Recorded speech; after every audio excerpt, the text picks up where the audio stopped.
बारिश हो चुकी है, बर्फ पड़ चुकी है, आप भी बेड पे पड़े-पड़े इस क्वेश्चन को सॉल्व कर लो। बहुत इंपॉर्टेंट क्वेश्चन है, यहाँ पर मोड दिया हुआ है, एक्स की वैल्यू फाइंड करनी है इस टेबल से।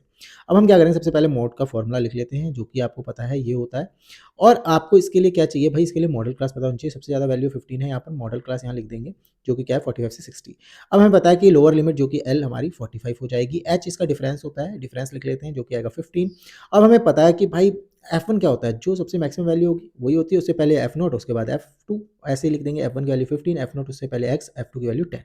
अब हमें पता है मोड भी दिया हुआ है 55, वो यहाँ लिख लेते हैं। अब इन सारी वैल्यू को फॉर्मूले में पुट कर देते हैं। तो पुट करने के बाद आप जैसे ही F1 F0 की वैल्यू भी रखोगे, h की वैल्यू पुट करोगे, तो आपको कुछ ऐसे मिल जाएगा। अब 45 को इधर भेजेंगे सब्ट्रैक्ट करने के लिए, और सेम एज इट इज़ उधर का टर्म वैसे ही लिख देंगे।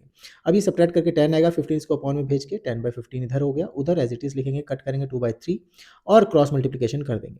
क्रॉस मल्टीप्लिकेशन करने के बाद ऐसे दिखेगा। अब मल्टीप्लाई करके ओपन करते हैं ब्रैकेट्स को, ब्रैकेट ओपन हो जाएंगे, एक्स को एक तरफ कर लेते हैं और नॉर्मल जो नंबर्स हैं उधर भेज देते हैं। सब्ट्रैक्ट करके एक्स की वैल्यू 5 आ गई, तो एक्स तो मिल गया हमें 5। अब हमें क्या करना है, मीन निकालना है। मीन के लिए हमें टेबल बनानी पड़ेगी, फटाफट टेबल बनाते हैं। हमें क्लास इंटरवल दिया हुआ है, एफ आई दिया हुआ है ना, एफ आई, और हमें चाहिए एक्स आई। एक्स आई आपको पता है class mark, upper limit plus lower limit by 2। तो सबसे पहले हम जो इन्फॉर्मेशन दी हुई है फटाफट यहाँ पर लिख लेते हैं।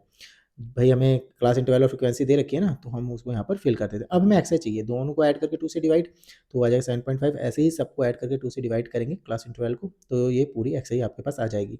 एफ आई एक्स आई आपको पता है इन दोनों का मल्टीप्लिकेशन होता है, तो हम मल्टीप्लाई करके इनसे एफ आई एक्स आई भी फाइंड कर लेंगे।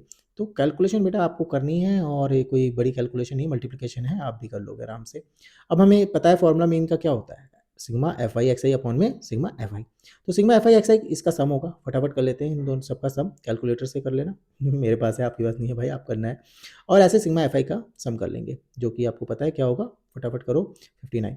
अब हम वैल्यू पुट कर देते हैं इस फॉर्मूले में। जैसे ही वैल्यू पुट करके आप डिवाइड करोगे, डिवाइड करते ही आपको आंसर मिल जाएगा, जो कि होगा 48.68। तो बड़े आराम से आंसर मिल चुका है।